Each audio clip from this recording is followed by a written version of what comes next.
Let's cross live to Pepe Escobar, Asia Times correspondent with us on the line. Pepe, good to see you. Tell us, of course, Putin speaking today about his big proposal to fight ISIL as a coalition, the entire world, even making an allusion, well, directly really speaking, about how it should be back like when the world gathered together to fight the horrible evil of Hitler. Is this plan workable? Will partners agree? And most importantly, can it be effective?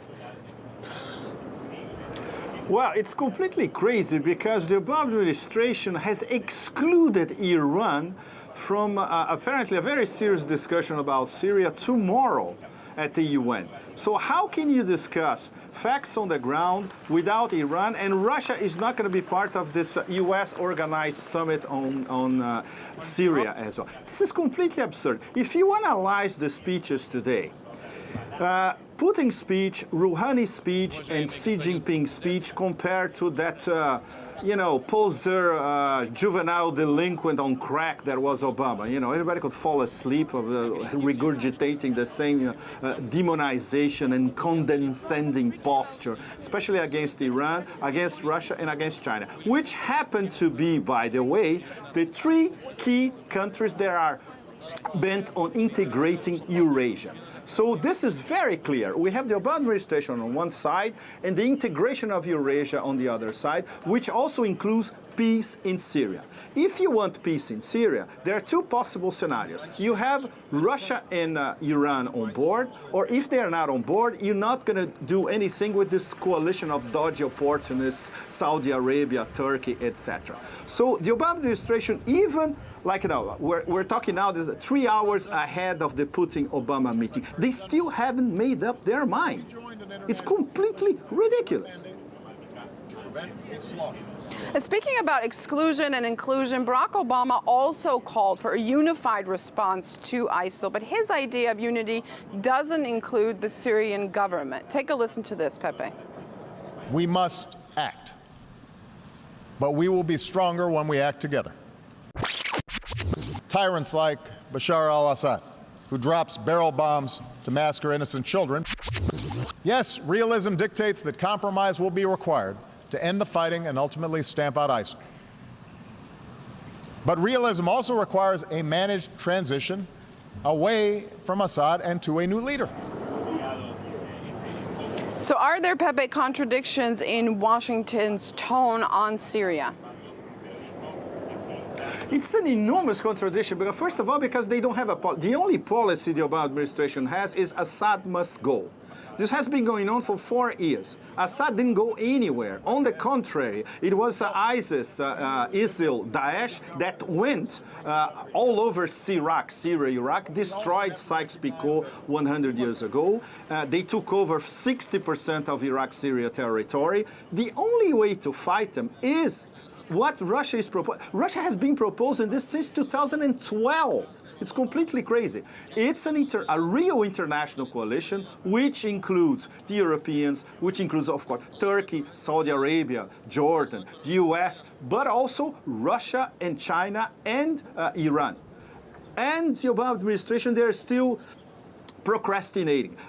They know that the only way that there's going to be a victory against the fake caliphate is with Russian input, with Syrian Arab army input, with advisors from Iran, and obviously on the ground as well, very good trained fighters by Hezbollah. But obviously this goes against everything that the Obama administration believes, which is regime change, Hezbollah is a terrorist organization, the Russians must be demonized, it's NATO Cold War 2.0. So they have to basically not to adopt a neoconish posture anymore. And this is terrible because the neocons are going to be all over the Obama administration, the Washington Post editorial pages, the Wall Street Journal editorial pages.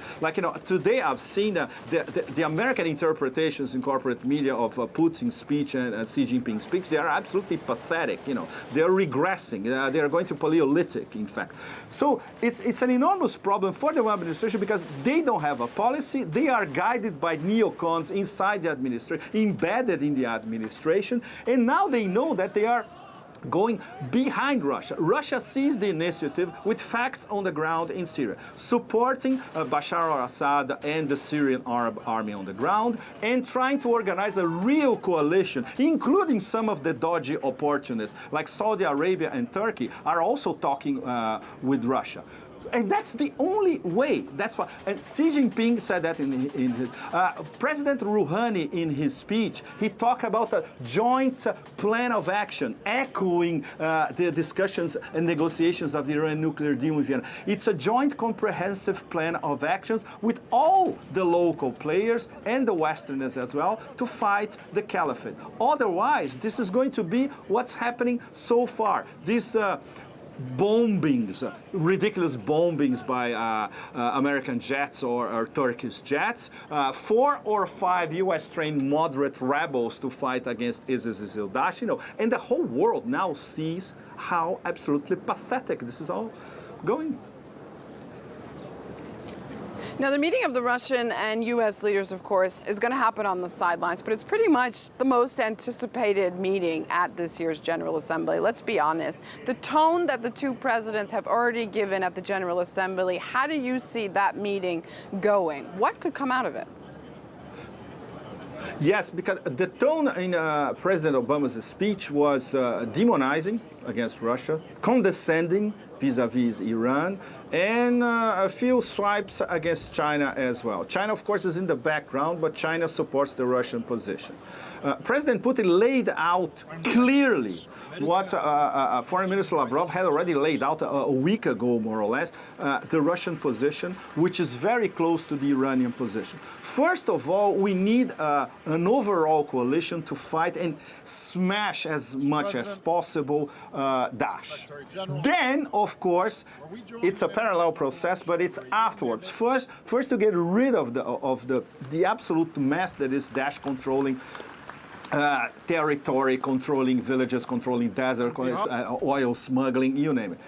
And obviously there's a parallel political process that includes, of course, new elections, certainly, the credible Syrian opposition, which it may be small, but it does exist, but it was overtaken and completely sidelined by the Salafi jihadi elements.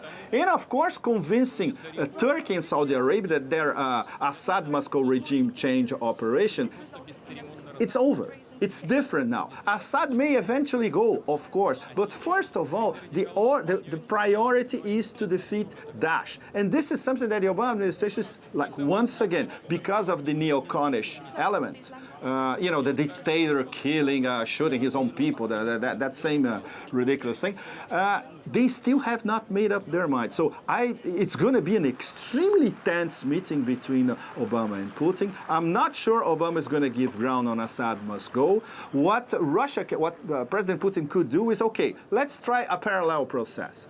We, on both of our sides, U.S. and Russia, including Saudi Arabia, Turkey, etc., we work towards a managed transition, but we need facts on the ground fast in the next 1 or 2 months to attack. We know, satellite Escobar intelligence from knows Asia Times, where they are. Correspondents. Pepe, I'm going to have to wrap you up there on that note. Thank you so much for your looks ahead of this very, like we said, anticipated meeting between Putin and Obama. We will certainly be watching closely. Thanks so much.